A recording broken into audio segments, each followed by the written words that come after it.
In today's video, I'm going to break down how to generate instant sacks, force a lot of turnovers, and get more stops with the best blitz in Madden 23. Let's get into it now.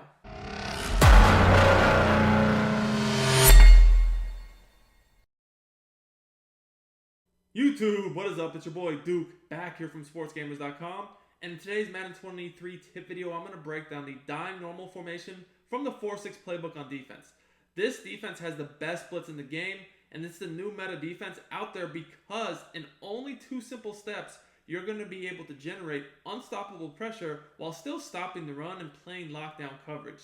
The best part about this blitz is it works in any game mode with any team. So you guys can use this very effectively in regs, franchise, or MUT, and it's going to work very well. So I'm going to show you guys 3 different ways you can run this blitz, how to lock up a lot of popular things people use. I'll show you guys how it works against play action, tight formations, corner routes, spread, everything you need to know. But before I do that, I want to break down the coaching adjustments I use and also the subs that I would recommend using no matter what game mode you play in. So the first thing is you need to look at my coaching adjustments. So this is going to be a man-to-man base blitz out of the dime normal, and I'm going to go ahead and turn auto flip on, but I'm going to leave my auto alignment to default. Now, because this is a man-based blitz, the only zone drop I'm going to change is I'm going to put my curl flats at 25. This is just because if I want to throw a quick curl flat out there by, say, like a slot corner that's blitzing, drop them in coverage, this is the quickest way I can do that. So I could potentially put a safety or even a slot corner at a 25-yard curl flat to help out on a corner route if I so need, and this is the quickest way I can do that. That's really all for my coaching adjustments. This is pretty easy. If somebody does run the option, I will also put my option defense on conservative. Now, as far as your subs go, you don't really need to do too much. I will say that I do recommend putting your 2 best defensive backs actually at safety. So on the Bills, you guys can see, I don't have a super team or anything, but the Bills, their 2 best defensive backs are probably Trey White and then also Micah Hyde. So I know that most people who run, good offense this year use tight and bunch formations with a lot of corner routes. So these safeties are going to be manned up a lot of times on the corner route. So that's why I want my best 2 corners or defensive backs, even if they're corner safety, doesn't matter. I actually want to put them in at safety. So for the Bills, I put in Hyde and then I put in Trey White. Now, other than that, I would just put fast backup corners in the slot because they'll be blitzing a lot. So I have Elam here. He's not that good overall, but he's like 93-ish, 92, 93 speed. So he's a really good player to have blitzing because at that point, only his speed matters.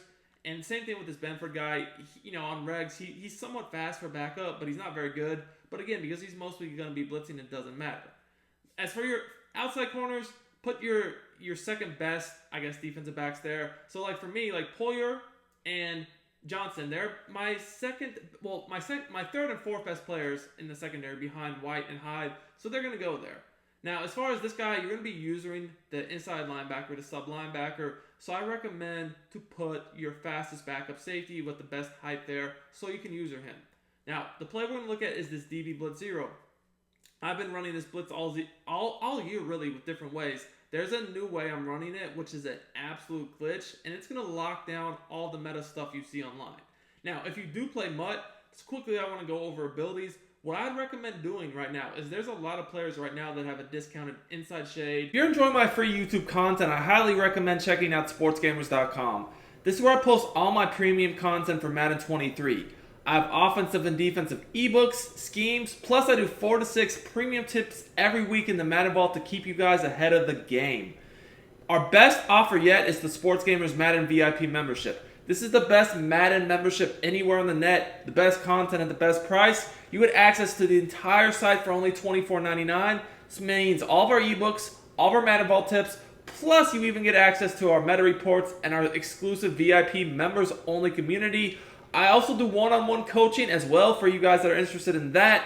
See you at sportsgamers.com. If you're serious about winning more games, I will post a link in the description as well as in the comments. Outside shade or even one step ahead combo, I would make sure that your 2 outside DBs and your 2 safeties have some sort of inside shade, outside shade combo. Really for the 2 safeties, all you need is inside shade. And there's a few players right now that get a really good discounted inside shade. For example, Cromartie gets it for 1 AP. Then there's players like Tyson Campbell that actually even get both outside shade and inside shade discounted. So you could get on your outside guys, because sometimes your outside corners will line up outside the numbers. So it could be useful to have both inside shade and outside shade. You can get both of them discounted. So like, for example, Tyson Campbell, you can get both of those for 3 AP. Then there's guys like Woolen, that new card that came out. He actually gets one step ahead, which is perfect, for 3 AP too. So you throw on a combo one step ahead on the outside, inside shaded safety, and then I would use guys as well that you can get the deep route KO for like 1 AP. So again, Cromartie gets that, Woolen gets that. So you can make sure that if they do somehow get a separation on you, which will be hard with those abilities, you're going to knock it out. Again, if you play MUT, that's important. If you play regs, the abilities don't matter so much because you're not going to play offenses on regs that have a bunch of abilities like you do on MUT. So now that you know it, let's get into the setup. So like I said, this actually can stop both the run and the pass very easily, as I'm about to explain with 2 easy steps. So the first thing you're going to do is you're always going to be on the sub linebacker. By default, he's going to be the guy checking the running back. So the first step that you want to perform is to pinch your defense. So to pinch your defense, you hit R1 or RB and down on the left stick. That brings your defensive line into a pinch position and the DB's up, right? The next thing you're going to do, and you don't even have to do this, but I do recommend it because it's going to make your coverage a lot better, is to individually back up both of the outside corners. So your safeties are already backed up, right? So at this point, they're in good position, right? Actually, this year, when you have your defensive backs in man coverage in a cover 0 blitz lined up about 10 yards off the line of scrimmage, they actually play very well. They play better than in press position, and you don't have to get worried about getting beat deep. So you want to actually individually back up both of the outside guys that are in a press position. Now, you might think that's difficult to do, but it's actually very easy, and you can do it while still clicked on to your user defender that's standing over this D tackle. So to do that, all you do is you hit coverage audible, which is going to either be triangle or Y, then the individual playmaker button, which again will either be X or A, but you can see the screen right here, it says individuals X. Then you hit both of the outside receivers icons. Obviously, we'll do that at one at a time. So for instance, we want to back up the guy in square. We hit square, flick up on the right analog stick. Now, I was just going through it very slowly there, but in a game situation, you can do this very fast. So again, to do the one on the right of the screen, you would hit triangle or Y, then individual, which is X or A, then that outside receivers icon on the outside right, which is in this case a circle, and you flick up on the right analog stick. Now, you might think that sounded like, hard to do because I was explaining it slowly so you can understand, but if I reset my defense, I can do all those steps I just did in a second or 2 max. So watch how how fast I can do this. I literally already set my defense up. They're not going to get the ball snapped before you can do that. It's very, very simple. So again, you just pinch your defense first, and then you individually back up the corners. And again, you guys can see I did that. I'm set up before they probably even get to the line. So that's really all you have to do. Now, you don't even have to back up the corners. I just like to do that for better pass coverage. Guys, as a reminder, I do free Madden 23 tip videos and gameplays on my channel. So if you like this content, subscribe to the channel, smash that like button, comment on the video. It does help me out a lot. So, first of all, I want to go over how this will work against play action. This PA shot seams is probably the most annoying play in the game right now. Now, when you rush 6 like this, from this play, you're going to kill PA shot seams. All these play actions that people run, or even the plays with the deep corners, they're really good, but they're not going to get open in time when you run this blitz. So, if I know the blitz is coming, if I know the play action is coming, I'm also going to pass commit. To pass commit, you hit R1 or RB and flick up on the right analog stick.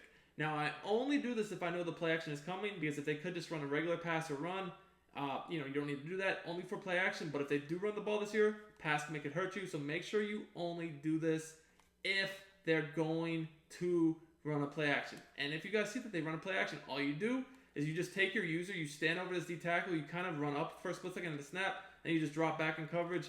I look to cover the quick middle, or if the running back goes out on route, that's your job. But if the running back stays in, you can take away that quick middle or the first read you see open. But as you guys can see here, with this play action play, you're getting sacked before that deep corner out even cuts. So if you're getting sacked before the break even begins, you have no chance to get this off. Now, I know something common people will do is they'll try to, especially from tight end bunch formations, to spam quick wheel routes to the running back. So that's why you have to be aware of, the running back out of the backfield with your user, because this is your responsibility. So if the running back does go out on a route, you just need to zoom out to the flat, and at that point, if they throw that, that's a pick 6. And if they, if they're forced to hold on to the read right there, that's a sack. So that's really, really good. Now, as I told you guys, this actually just stopped the run too. So, by just standing in that spot I just showed you guys, you're going to notice that, look, you can stop the run, right? Like, it's no problem to stop that run by just standing over this D tackle with your user, because at the snap, you're going to see that a lane is going to open up. Now, another thing I do want to mention is when you run this blitz against formations like this that kind of spread your defense out, you do want to slide in the corner. So, like, against tight end bunch, you don't have to do that. But against formations that spread you out, the slot corner that's lined up too wide, just slide them in. So that is a little bit more one adjustment, but still it's very fast. Now, as you guys can see there, I was able to shoot the backfield with my user to blow that up. Now, for whatever reason, the running back just stopped the running, but as you guys can see here, the A-gap opens up. So if the running back keeps running at me or trying to run, period, I'm going to make the tackle. He just stopped in the backfield. I'm not really sure why, but obviously at that point, you're not going to get any yards. But again, look at how this A-gap opens up for you to shoot the gap with your user. Again, all you do is hide behind the D tackle, and at the snap, you just shoot into the backfield. So even though this is a dime formation, because it's 4 down line, it's actually much easier to stop the run from than say a dollar or a 3-3, because you don't have to do any crazy stunts or line shifts. All you're doing is pinching the whole defense, and because there's 4 down line, basically every O lineman is covered. Right away you see the 2 guards in the center. You're gonna be able to shoot in the gap. So it doesn't really take much. So that's the first way you can run this blitz. This is a really, really good way to run this blitz because even if they run play action or block the running back, you're pretty much guaranteeing yourself pressure because you're sending 6 players. You're getting pressure from both sides. Now, as you guys can see here, that's good for blocking the running back. However, if somebody is sending the running back out, this is unnecessary. If someone's going to send this running back out, you do not need to blitz both sides. So if I start to notice somebody sending the running back out, I don't need to do that anymore. So now I can make different adjustments with my coverage. If somebody continues to send the running back out, I really don't want to have to use that, to be quite honest with you, because a good offensive player will be able to pick your defense apart once they notice that your responsibility is the running back. So once I notice that they're sending the running back out, I'm simply going to take the blitzer on the side of the field of the running back and man him up to the running back. Now at this point, I'm going to put my user on a blitz angle, and I'm going to defend the first read I see coming open, whether that be a quick slant over the middle, maybe a corner route, whatever it is, as I'm jumping that first read. Now remember guys, because they did not block the running back here, I only need to blitz one of the slot corners and he will come free. So typically, I like to keep the guy blitzing that's on the opposite the running back, because I know that by manning the running back up on the running back side, he is no longer a threat. So I can just take that first read over the middle, the running back's manned up, and again, we get a quick sack. Now, that is not the only coverage adjustment you might want to make. There's way more to this than simply manning the running back up. So another thing I like to do is deal with corner route abusers. And as you guys can see, you're just not going to have time to get the deep corner route off, but somebody might be able to throw a quicker corner route. Something like bench might be quick enough to get open. But the thing is, again, if you have the one step ahead on your safeties and potentially a medium route knockout, still, there's a good chance they're not going to have time to get that off. And even if they do, it could easily get broken up. Now, I want you guys to remember, I put my coaching adjustments for curl flats to 25 yards, and this is exactly why. So, something that someone might do is just something like this, to where, they send the running back, out of the backfield, like this, to where, again, you're going to have to user him. So, you could keep the guy manned up for sure, or what I like to do if someone's abusing me with corner routes is whichever side of the field I don't want to defend the corner route, I'm simply going to put that safety in a curl flat. Remember, because I put my my curl flat adjustment to 25. So whichever side I don't want to guard the quick corner route, I'll simply put the safety in a curl flat and then man up the blitzer on the guy that's now uncovered. Now, obviously, at this point, you guys can see the way he lines up. He has inside leverage, so you might want to move this guy to the inside so you no longer have to worry about that. But you could do this on either side of the field. Like, if you wanted to, you could do this over here, and then, obviously, you could guard the corner out on the other side of the field if there was a dual corner out situation, right? So it really doesn't matter which side of the field you do this. The bottom line is if you want to take away one corner out, this is the best way to do it. Because now you're going to have that left side blanketed, so you know, okay, I can just go ahead and guard the other side myself, right? So, or I can just guard the running back. Again, if you take a look, focus on that corner out to the left of the screen, you'll notice that the safety I dropped back into the curl flat adjustment, he took that away. So even if this guy broke open on his corner route, you see the safety sitting right there. Then I can just, if I need to, I can use the other side myself.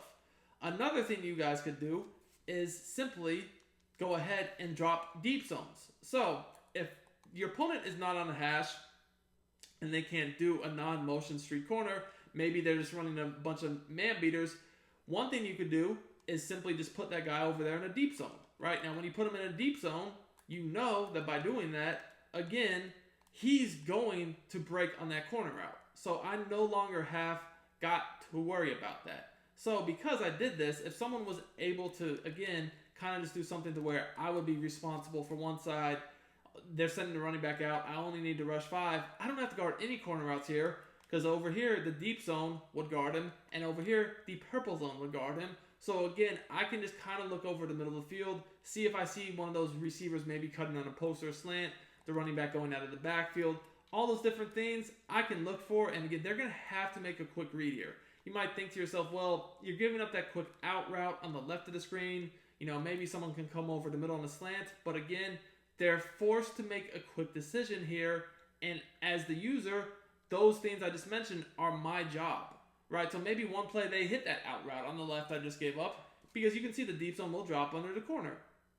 They can hit that one play, then the next play I leave it open again, but I go guard it with my user, and it's a pick. So all these really simple adjustments make this blitz so effective, because you're going to force quick decisions, and while you might give up a 5 or 10 yard pass one play, the next play, it could be a pick six, it could be a sack. It's a high risk, high reward defense, but it brings the heat, and it's very, very good. So I hope you guys enjoyed this video. If you did, make sure to smash that like button. Until next time, it's your boy Duke, and I'm out of here.